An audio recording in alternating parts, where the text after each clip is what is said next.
ಬಹಳ ಆಶ್ಚರ್ಯದ ಸಂಗತಿ ಇದು. ಒಬ್ಬ ಸಂತರು ಹೆಚ್ಚು ಕಡಿಮೆ 112 ವರ್ಷ ಬದುಕಿರ್ತಾರೆ. 112 ವರ್ಷ. ಈ ಕಾಲಘಟ್ಟದಲ್ಲಿ ಊಹಿಸಿಕೊಳ್ಳಲಿಕ್ಕೂ ಸಾಧ್ಯ ಇಲ್ಲದಷ್ಟು ವರ್ಷ ಅವ್ರು ಬದುಕ್ತಾರೆ. ನನಗೆ ಏನಾದರೂ ಕೇಳಿದರೆ ಎಷ್ಟು ವರ್ಷ ಬದುಕ್ಬೋದು ನೀನು ಅಂತ ಕೇಳಿದರೆ ನಾನೇಗೆ ಹೇಳ್ತೀನಿ, ಆ್ಯಾವ್ರೇಜ್ ಲೈಫ್ 60 ಕಣ, 60ಕ್ಕಿಂತ ಜಾಸ್ತಿ ಕಷ್ಟ. 60ಕ್ಕಿಂತ ಒಂದೊಂದು ದಿನ ಎಕ್ಸ್ಟ್ರಾ ಬದುಕಿದ್ರು ಬೋನಸ್ ಅಂತ ತಿಳ್ಕೊಳ್ಳಿ ಅಂತ.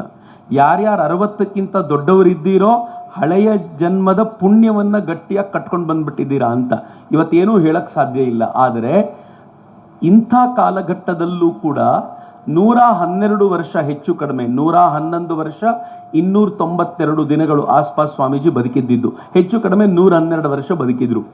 112 ವರ್ಷ ಬದುಕಿದ ದೊಡ್ಡ ಸಂಗತಿಯಲ್ಲ. 112 ವರ್ಷ ಬದುಕಿ ಆನಂತರ ದೇಹತ್ಯಾಗ ಮಾಡಿದ 7ನೇ ವರ್ಷದ ನಂತರವೂ ಅವರನ್ನು ನೆನಪಿಸಿಕೊಂಡು ಒಂದು ಹಳ್ಳಿಯಲ್ಲಿ ಇಷ್ಟು ದೊಡ್ಡ ಸಂಖ್ಯೆ ಜನ ಸೇರ್ತಾರೆ ಅಂತಂದ್ರೆ ಆ 112 ವರ್ಷದ ಬದುಕು ಹೆಂಗಿರ್ಬೋದು, ಅದು ಬಹಳ ದೊಡ್ಡದ್ದು. ಬದುಕ್ಬಿಡ್ತಾರ್ರಿ, ತುಂಬ ಜನ ಬದುಕ್ಬಿಡ್ತಾರೆ. ಹೆಂಗೆ ಬದುಕ್ತಾರೆ ಅಂತಂದ್ರೆ ಇನ್ನೂ ಹೋಗಿಲ್ವಲ್ಲ, ಇನ್ನೂ ಹೋಗಿಲ್ವಲ್ಲ, ಇನ್ನೂ ಹೋಗಿಲ್ವಲ್ಲ ಅಂತ ಕಾಯ್ತಿರ್ತಾರೆ. ಯಾರಾದರೂ ಅರ್ಜೆಂಟ್ ಟೆಲಿಗ್ರಾಮ್ ಬಂತು ಅಂತಂದ್ರೆ ಮೋಸ್ಟ್ಲಿ ಅವಂದೇ ಬಂದಿರಬೇಕೇನೋ ಅಂತ ಕಾಯೋ ಮಟ್ಟಿಗೆ ಬದುಕಿರ್ತಾರೆ. ಏನು ಉಪಯೋಗ? ಕೆಲವರು ಇರ್ತಾರೆ, ಬಹಳ ಚೆನ್ನಾಗಿರುವಂಥ ಘಟನೆ ಇದು. ಒಂದು ಕಾಲೇಜಲ್ಲಿ ಒಬ್ಬ ಮೇಷ್ಟ್ರು ಪ್ರಶ್ನೆ ಕೇಳಿದ್ರು. ನಂಗೆ ಮೇಷ್ಟ್ರು ತುಂಬ ಪರಿಚಯದವರು. ಅವರೊಂದು ಕಾರ್ಯಕ್ರಮದಲ್ಲಿ ಹೇಳಿದ್ರು ಇದನ್ನ.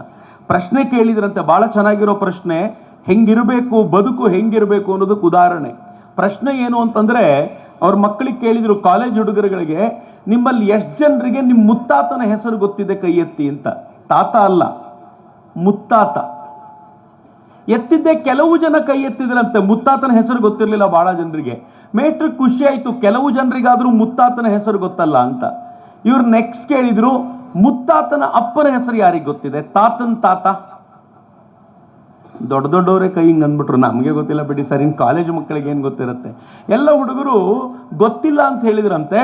ಒಬ್ಬ ಹುಡುಗಿ ಎದ್ದು ನಿಂತ್ಕೊಂಡು ದಿಮಾಕಿಂದ, ನೆನ್ಪಿಟ್ಕೊಳ್ಳೋಂಥದ್ದು ಏನು ಮಾಡಿದ್ದಾರೆ ಅಂತ ನೆನ್ಪಿಟ್ಕೋಬೇಕು ಬಿಡಿ ಸರ್ ಅಂದ್ಬಿಟ್ಲಂತೆ ಮೇಟ್ರಿಗೆ. ನೆನ್ಪಿಟ್ಕೊಳ್ಳುವಂಥದ್ದು ಏನು ಗನಂದಾರಿ ಮಾಡಿದ್ದಾರೆ ಅಂತ ನೆನ್ಪಿಟ್ಕೋಬೇಕು ಬಿಡಿ ಸರ್ ಅಂತ.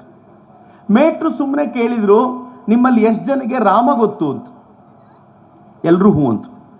ಕೃಷ್ಣ ಎಲ್ರಿಗೂ ಗೊತ್ತು, ಬುದ್ಧ ಎಲ್ರಿಗೂ ಗೊತ್ತು, ಬಾಬಾ ಸಾಹೇಬರು ಎಲ್ರಿಗೂ ಗೊತ್ತು. ಈಗ ಸುಮ್ಮನೆ ನಾನು ಕೇಳಿದ್ರೆ ಶಿವಕುಮಾರ ಸ್ವಾಮಿಗಳು ಬಹುತೇಕರಿಗೆ ಗೊತ್ತು.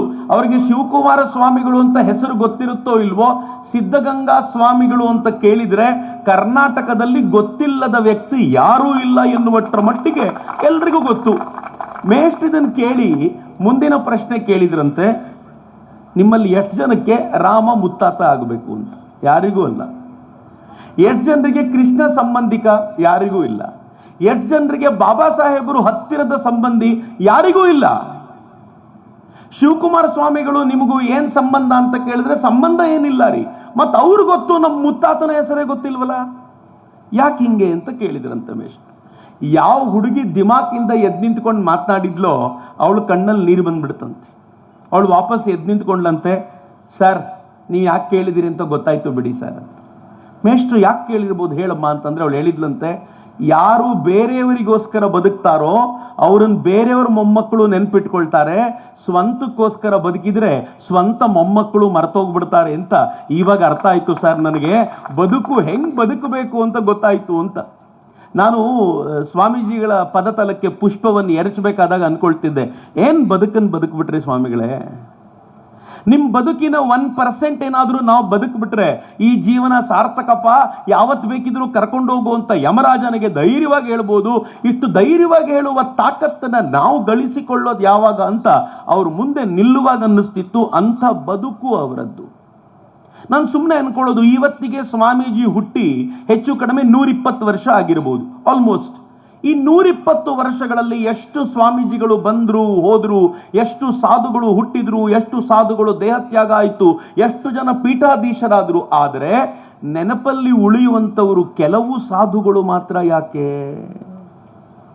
ಯಾವತ್ತಾದ್ರೂ ನಮ್ಮನ್ನು ನಾವು ಕೇಳ್ಕೊಂಡಿದ್ದೀವ ಈ ಪ್ರಶ್ನೆನ ಅಂತ.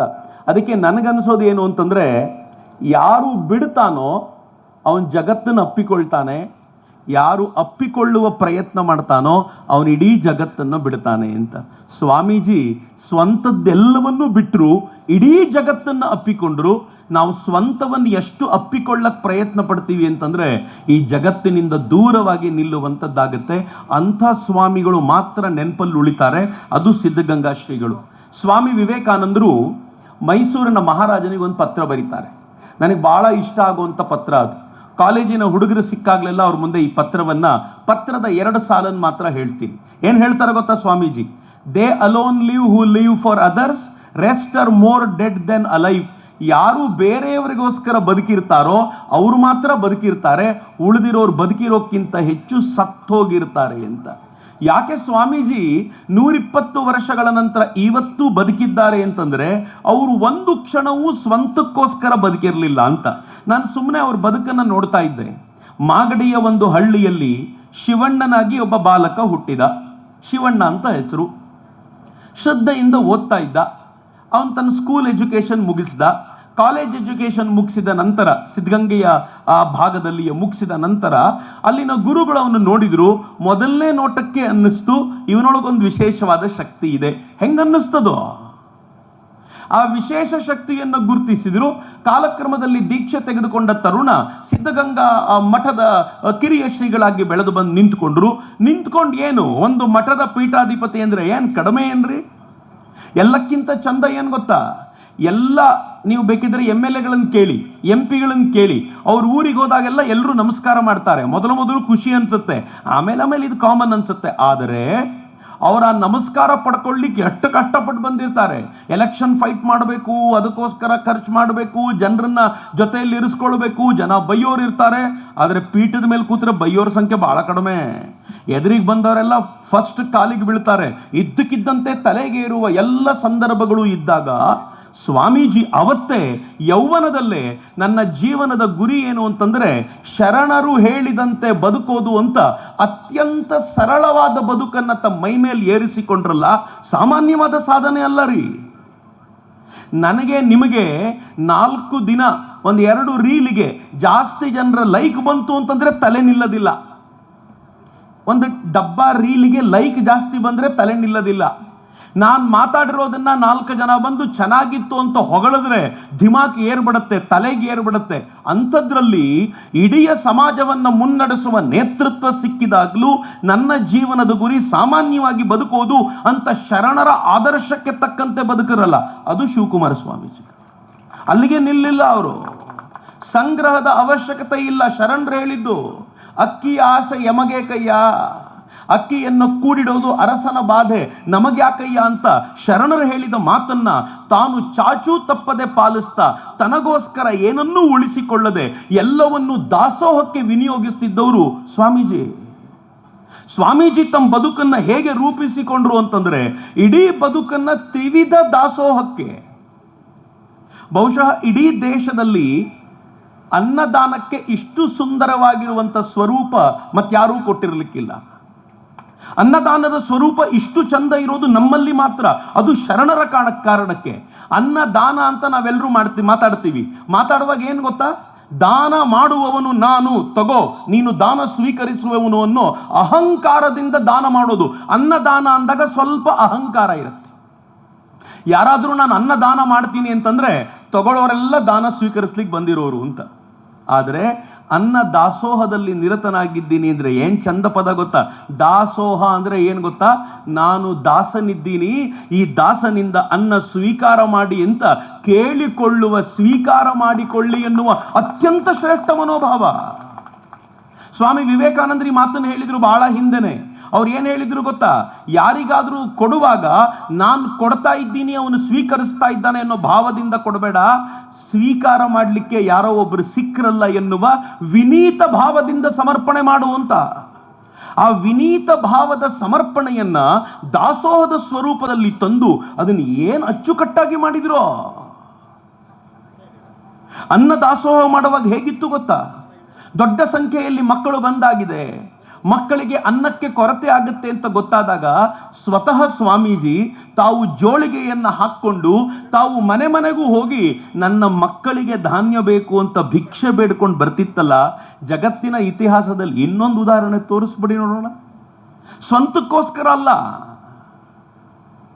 ತಾನು ಸಾಕಿದ ಮಕ್ಕಳಿಗೆ, ಯಾರು ಸಾಕಿದ ಮಕ್ಕಳು, ಅದು ನನ್ನ ಮಕ್ಕಳಲ್ಲ, ಊರಿನ ಜನ, ಇಡೀ ರಾಜ್ಯದ ಜನ, ಅವರು ತಮ್ಮ ಮಕ್ಕಳನ್ನು ತಂದು ಬಿಟ್ರು. ಆ ಮಕ್ಕಳನ್ನು ನೋಡ್ಕೊಳ್ಳಿಕ್ಕೋಸ್ಕರ ತಾನು ತನ್ನ ಅಹಂಕಾರವನ್ನು ಮರೆತು ಜೋಳಿಗೆಯನ್ನು ತೂಗು ಹಾಕೊಂಡು ಹೀಗೆ ಹೋಗಿ ಜೋಳಿಗೆಯಿಂದ ಸಂಗ್ರಹಿಸ್ಕೊಂಡು ಬರುವಂತ ಈ ಪರಿಕಲ್ಪನೆ ಏನು ಅದ್ಭುತವಾದ್ದು, ಯೋಚನೆ ಮಾಡಿ ಮಿತ್ರ. ಇವತ್ತು ಹೆಚ್ಚು ಕಡಿಮೆ 150, 110, 180, 90 ವರ್ಷಗಳ ನಂತರ ಇವತ್ತು ನಾವು ಇಷ್ಟು ದೊಡ್ಡ ಕಾರ್ಯಕ್ರಮ ಅವರಿಗೋಸ್ಕರ ಮಾಡ್ತಾ ಇದ್ದೀವಿ. ಆದರೆ ಅವತ್ತು ಇಷ್ಟು ಹಣಕ್ಕೋಸ್ಕರ ಅವರು ಜೋಳಿಗೆ ಹಿಡಿದು ಭಿಕ್ಷೆ ಬೇಡಿ ಈ ಎತ್ತರಕ್ಕೆ ಸಂಸ್ಥೆಯನ್ನು ಬೆಳೆಸಿ ನಿಲ್ಲಿಸಿದ್ರಲ್ಲ, ಸಾಮಾನ್ಯವಾದ ಸಂಗತಿ ಅಲ್ಲ ಅಂತ. ಜೀನಿ ಸ್ಲಿಮ್ ತಗೊಳಕ್ಕೆ ಸ್ಟಾರ್ಟ್ ಮಾಡಿದ್ನೋ ಅವಾಗ ಮಂತ್ಲಿ ಪೀರಿಯಡ್ಸ್ ಆಗ್ತಾ ಇದ್ದೀನಿ. PCOD ಪ್ರಾಬ್ಲಮ್ ನಾರ್ಮಲ್ ಆಗಿದೆ, ಥೈರಾಯ್ಡ್ ನಾರ್ಮಲ್ ಆಗಿದೆ. ಪೀರಿಯಡ್ಸ್ ಎಲ್ಲ 6 ಮಂತ್ ಆದ್ರೂ ಆಗ್ತಾ ಇದ್ದಿಲ್ಲ, ಇವಾಗ ರೆಗ್ಯುಲರ್ ಪೀರಿಯಡ್ಸ್ ಆಗ್ತಾ ಇದೆ. ಜೀನಿ ಸ್ಲಿಮ್ ನ ಯೂಸ್ ಮಾಡಿ 8 ತಿಂಗಳಲ್ಲಿ 55 kg ಸಣ್ಣ ಆಗಿದ್ದಾರೆ. ಜೀನಿ ಸ್ಲಿಮ್ ತಗೊಳ್ಳಿ, ಬೇಗ ಸಣ್ಣ ಆಗ್ತೀರಾ, ಫ್ಯಾಟ್ ಲಾಸ್ ಆಗ್ತದೆ. ಜೀನಿ ಸ್ಲಿಮ್ ನ ಯೂಸ್ ಮಾಡಿ 100% ಯಾವುದೇ ಸೈಡ್ ಎಫೆಕ್ಟ್ ಇಲ್ದಂಗೆ ಸಣ್ಣ ಆಗ್ತೀರಾ. ಇಂತಹ ನೈಜ ಕುತೂಹಲ ಭರಿತ ಸುದ್ದಿಗಳು ನಿಮಗೆ ಸಿಗಬೇಕಂದ್ರೆ ರಾಜ್ಯದ ಪ್ರತಿಷ್ಠಿತ ಜನಪರ ಡಿಜಿಟಲ್ ಸುದ್ದಿ ಮಾಧ್ಯಮ ಪಬ್ಲಿಕ್ ಇಂಪ್ಯಾಕ್ಟ್ ಚಾನೆಲ್ ಅನ್ನು ಯೂಟ್ಯೂಬ್ನಲ್ಲಿ ಸಬ್ಸ್ಕ್ರೈಬ್ ಮಾಡ್ಕೊಳ್ಳಿ. ವಿಡಿಯೋ ಇಷ್ಟವಾದರೆ ಲೈಕ್ ಮಾಡಿ, ನಿಮ್ಮ ಇಷ್ಟದವರಿಗೆ ಶೇರ್ ಮಾಡಿ ನಮ್ಮನ್ನು ಪ್ರೋತ್ಸಾಹಿಸಿ. ಹಾಗೆಯೇ ಫೇಸ್ಬುಕ್ನಲ್ಲಿ ಪಬ್ಲಿಕ್ ಇಂಪ್ಯಾಕ್ಟ್ ಫಾಲೋ ಮಾಡೋದನ್ನ, ಇನ್ಸ್ಟಾದಲ್ಲಿ ಜೊತೆಯಾಗೋದನ್ನ ಮಿಸ್ ಮಾಡಬೇಡಿ. ಜಾಹೀರಾತು ಹಾಗೂ ಬಿಸ್ನೆಸ್ ಪ್ರಮೋಷನ್ಗಾಗಿ ಸಂಪರ್ಕಿಸಿ 9606037450 ಅಥವಾ 9353224116. ಇದು ಪಬ್ಲಿಕ್ ಇಂಪ್ಯಾಕ್ಟ್, ಜನಶಕ್ತಿಯೇ ನಿರ್ಣಾಯಕ.